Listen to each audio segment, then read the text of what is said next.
ወወልድ ወመንፈስ ቅዱስ ዘላለም ሥላሴ ወሶበ እንዘ ዘበምድር ነግረክሙ ምዕራፍ 3 ቁጥር 12 የታመኑን የፎንከ ታመኑን እመነገርክሙ በሰማያት ምድራዊ ልደታችሁን ስነግራችሁ ብነግራችሁ ያልተቀበላችሁኝ ሰማያዊ ልደታችሁን ብነግራችሁ እንደምን ትቀበሉኛላችሁ? ለዚህ ምክንያት አለው። በጥምቀት በንፋት ይሰጣል። ለዚያ ግን ንቃህ ብትነውን ባለው ነው፣ ምክንያት የለውምና። ምድራዊ ልደታችሁን ብሎ ከተናገረ በኋላ ዋልኦ ዘዐርገ ውስተ ሰማይ ዘእንበለ ዘወረደ እምሰማይ ወልደ እጓለ እመሕያው። ይህንን ሀሳብ ልብላችሁ ያዙ። ወደ ሰማይ የወጣ የለም፣ ወደ ሰማይ የወጣው ከሰማይ የወረደው ክርስቶስ ነው እንጂ። ይህንስ ለምን እንዲህ ብሎ ተናገረ ይባል? የወረደውን አንድ አካል አንድ ባህሪ ነው። ያረገውን ከሁለት አካል አንድ አካል ከሁለት ባህሪ አንድ ባህሪ ሆኖ እርሱ አንድ ክርስቶስ ነውና ያን ማስረዳት ነው። አንድም አማን አማን እብለክሙ ብሎ ይመልስና ራሱን ከአብ ጋር አንድ አድርጎ ይነግረናል። በህልውና ያየነውን በህልውና የሰማነውን እናስተምራለን ብዬ እንድናስተምር በእውነት እነግራችኋለሁ። አብ ወልድ መንፈስ ቅዱስ ሦስት አካላት መሆናችን እናስተምራለን ብሎ ይገልጻል። በስመ አነሰ ምስክርነታችን ግን አትቀበሉትም። በመጻሕፍት በመምህራን በሥነ ፍጥረት አድሮ እግዚአብሔር ያስተምራል፣ እናንተ ግን አትቀበሉ። ወሶበ እንዘ በምድር እነግረክሙ ምድራዊ ልደታችሁን ብነግራችሁ ስነግራችሁ ያልተቀበላችሁኝ ሰማያዊ ልደታችሁን ልደቴን ምድራዊ ልደቴን ስነግራችሁ ያልተቀበላችሁ ሰማያዊ ልደቴን ብነግራችሁ እንደምን ትቀበሉኛላችሁ ብሎ ይጠይቅና ሁሉስ አንድ አይደለምን ብለው አባቶቻችን ይጠይቃሉ። ይህ ምክንያት አለው። በአጭር ቁመት በጠባብ ደረት ተወስኖ ሰው ሆኖ ያየዋል። የሰው ልጅ በአጭር ቁመት በጠባብ ደረት በመሬታችን ተወስኖ ሰው ሆኖ አይቷል። ለዚያኛው ልደቱ ግን ምክንያት የለውም። ሰው ሲሆን ያየው የለምና በአምሳለ ሊቀ መላእክት ታየኋቸው እስከ ሳልስ ሰማይ እስከ ሐምስ ሰማይ ሚናን ሸኙኝ ይል የለምን ብሎ ይጠይቃል። ክርስቶስ ሰው ሲሆን ከመላእክት ከአንዱ ማን ነው ወይም ደግሞ ከመላእክት መካከል እንዳንዱ መስሎ ያዩት ነበር እንጂ እርሱ መሆኑን አያውቅም ነበር። መላእክትን አላወቀም።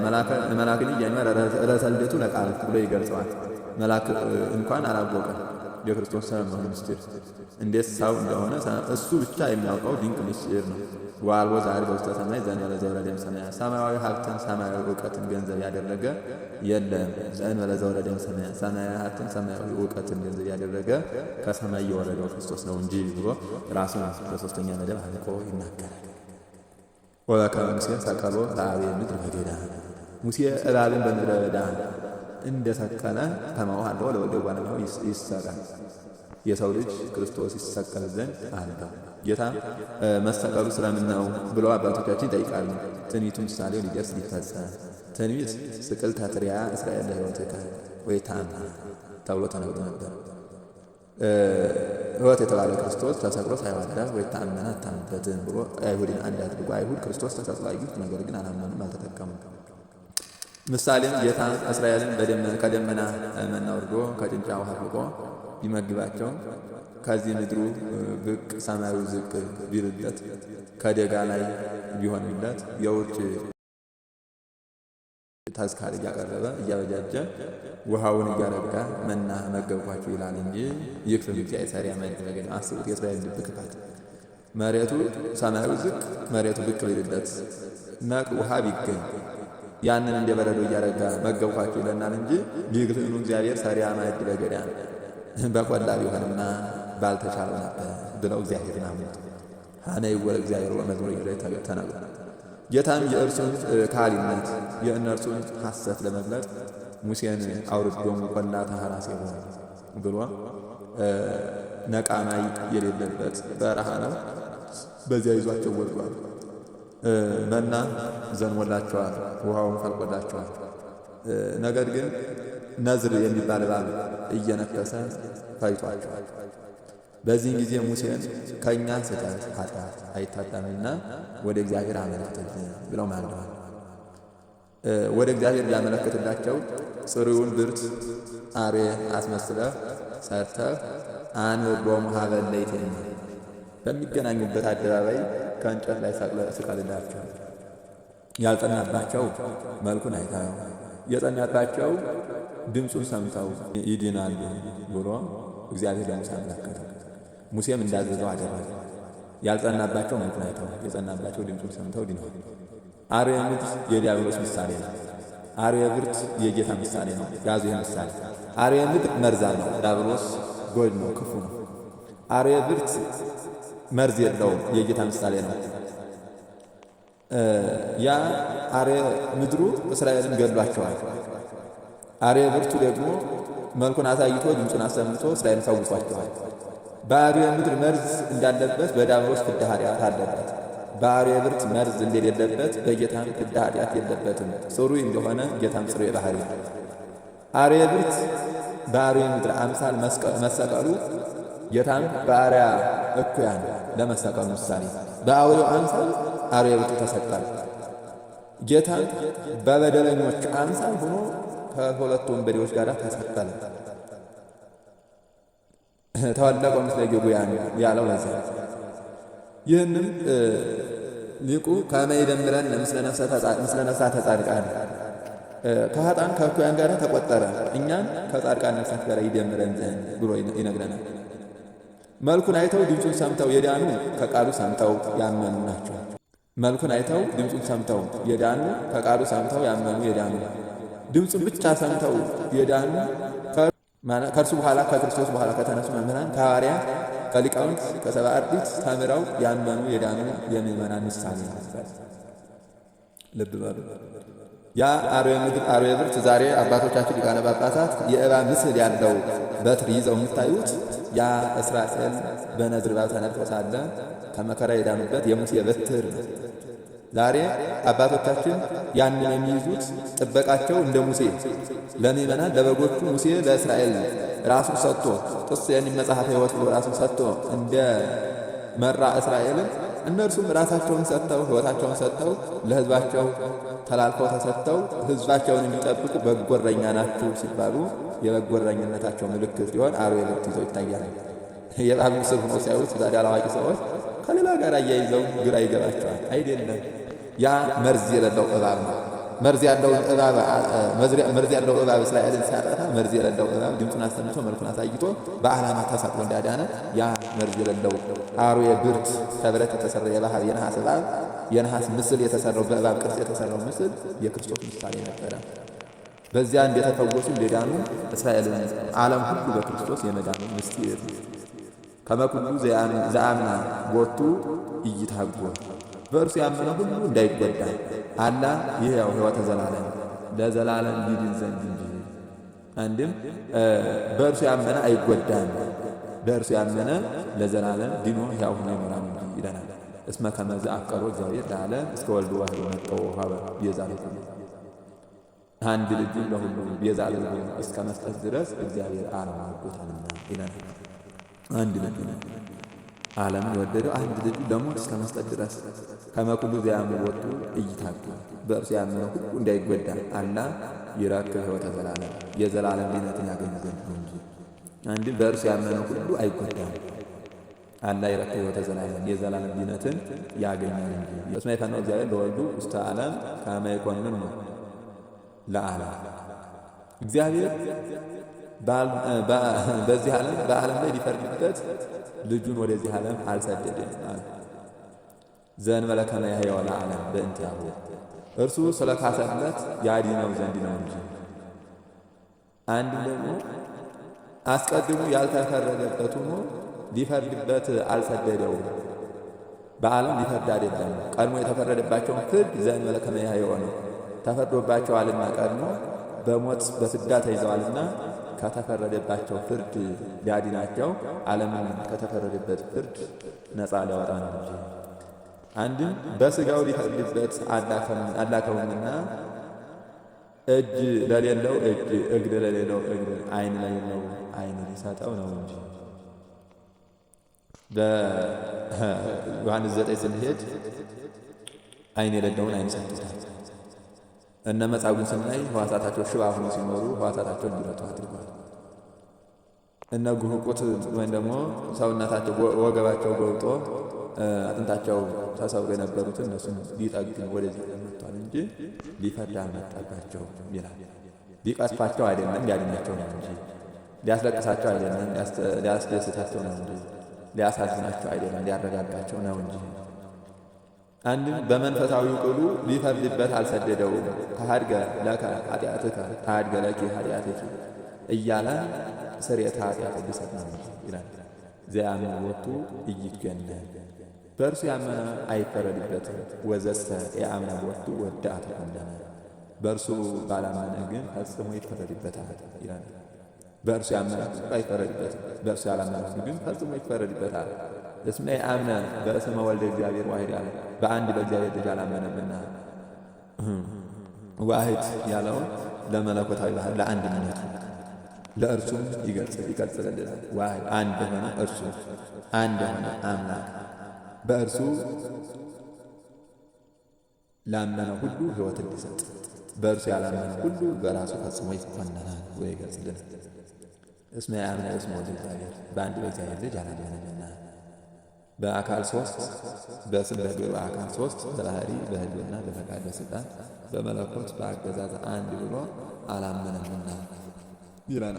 አልቦ ዘዐርገ ውስተ ሰማይ ዘእንበለ ዘወረደ ሰማያት። የዛሬው ልብ ብላችሁ የምታዩትና የምትመለከቱት ወንጌሉ እንዳጠቃላይ በልጁ ያመነ አይኮነንም አይፈረድበትም። ወዘሰ የአምነ ወዳአ ተኮነነ ያላመነ ግን ፈጽሞ ይፈረድበታል። እስመ የአምነ በስመ ወልደ እግዚአብሔር ዋሕድ በእግዚአብሔር ልጅ በአንድ በእግዚአብሔር ልጅ አላመነምና።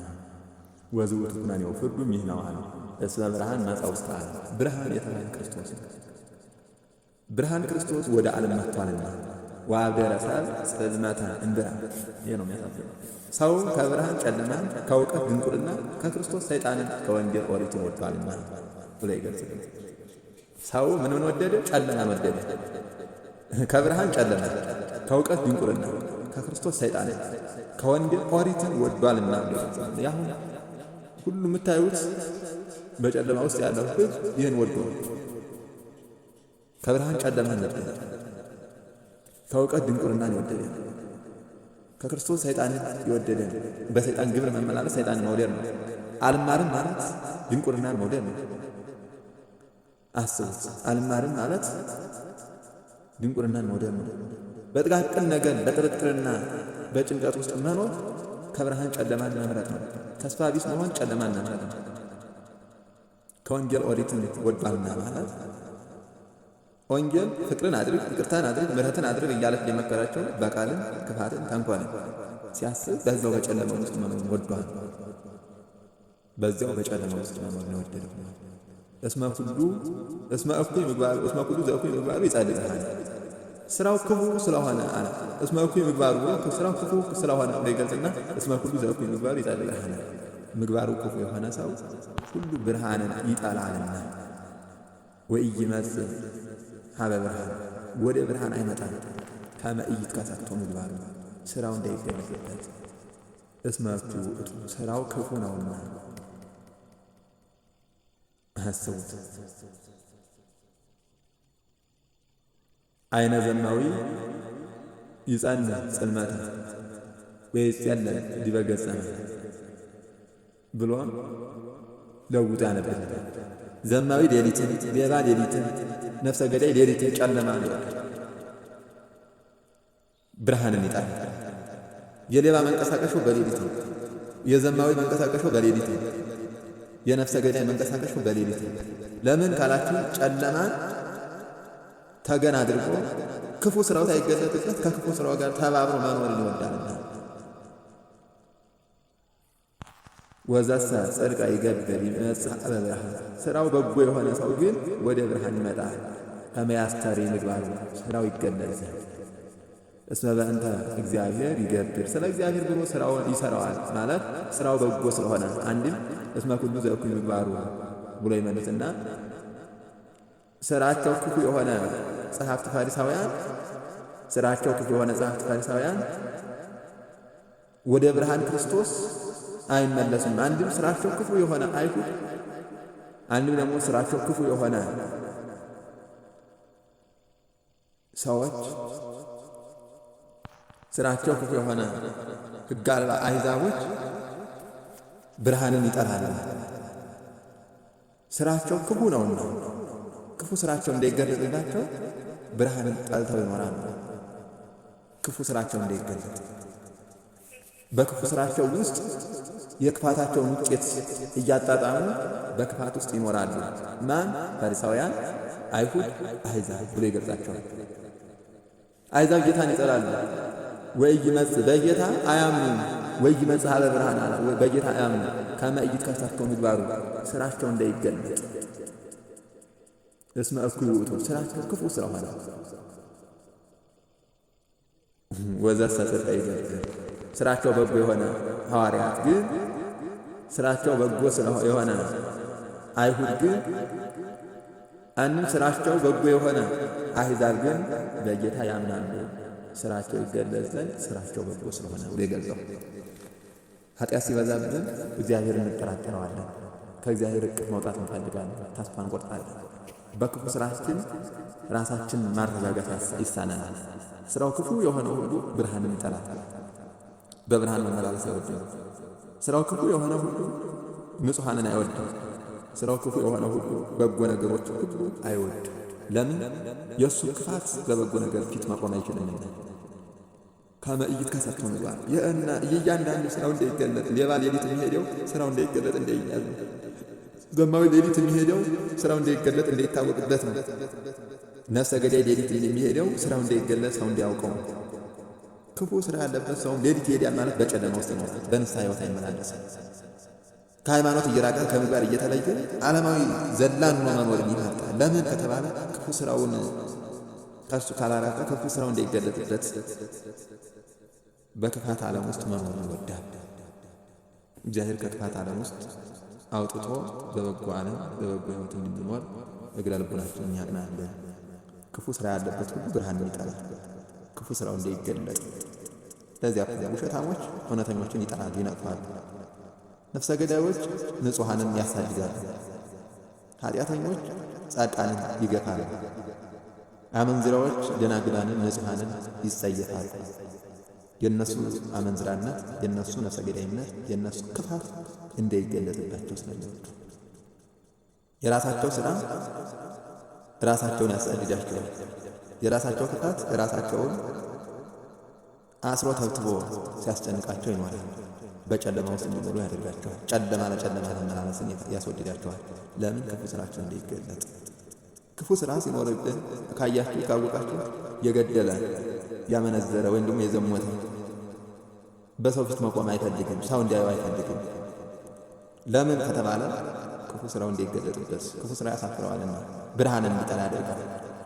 ብርሃን የተባለ ክርስቶስ ነው። ብርሃን የተባለ ሃይማኖት ነው። ብርሃን የተባለ እውቀት ነው። ብርሃን የተባለ የጽድቅ ስራ ነው። ሰው የጽድቅ ስራን የሚጠላው ክርስቶስን የሚጠላው ከሃይማኖቱ የሚወጣው በጎ ስራውን በጎ ስራን በጎ ነገሮች ሁሉ የሚጸየፈው ክፉ ስራቸው ተብትቦ ሲይዛቸው ክፉ ስራቸው እንዳይገለጥባቸው ነው። አስቡት። በኃጢአት በደም ሆኖ ከጨቀየ በኋላ በኃጢአት ከቆሸሸ በኋላ ሃይማኖቱን መለወጥ ይፈልጋል። ለምን ከተባለ ያ ክፉ ስራው በሃይማኖት ውስጥ ሆኖ ክፉ ስራው በንስሐ ማጠብ እንዳይችል ያ ክፋቱ በጨለማ ውስጥ እንዲኖር ያስገድደዋል። በንስሐ ሕይወት ካልተመላለስ ኃጢአት ሲበዛ ወደ ክህደት ነው የሚሰደው። የኃጢአት ብዛት እያንዳንዱ ሰው ዕለት ዕለት ከካህን ጋር መገናኘት ያለበት ምግባሩን ለማነጽ ብቻ አይደለም፣ ሃይማኖትን ለማጽናትና ለመጠበቅ ነው። የኃጢአት ብዛት ሃይማኖትን እንድንጠራጠር ክርስቶስን ተስፋ ቆርጠን ከእርሱ እቅፍ እንድንወጣ ዓለማዊነት ወይም ደግሞ በዓለም ተዘልሎ መኖርን እንድንወድ ያደርገናል። እግዚአብሔር ከዚያ ሕይወት እንድንጠበቅ በንስሐ ዕለት ከካህናት ጋር እንድንገናኝ ከኃጢአት ማሰላለት ጥረት በአባቶቻችን እጅ እየተፈታን የመንግሥቱ ወራሽ የስሙ ቀዳሽ እንድንሆን እስመ ኩሉ ዘእኩይ ምግባር ይጸልይ ብርሃነ ከመ ኢይትከሰት ምግባር ነውና ክፉ ስራ ያለበት ሁሉ ጨለማን እንጂ ብርሃንን አይወድም። በጎ ስራ ያለው ሁሉ ብርሃንን ይወዳል። በንስሐ ስንመላለስ የእግዚአብሔር ፍቅር በልቦናችን እየነገሰ ወደ እርሱ እየፈጠን የቤተ ክርስቲያንን ድምፅ እየሰማን በሃይማኖት ጸንተን እንኖራለንና ወደ ቤተ ክርስቲያን ፊት እንድንገሰግስ እግረ ልቡናችንን ያጽናልን። ወስብሐት ለእግዚአብሔር ወለወላዲቱ ድንግል ወለመስቀሉ ክቡር። ይቆያል።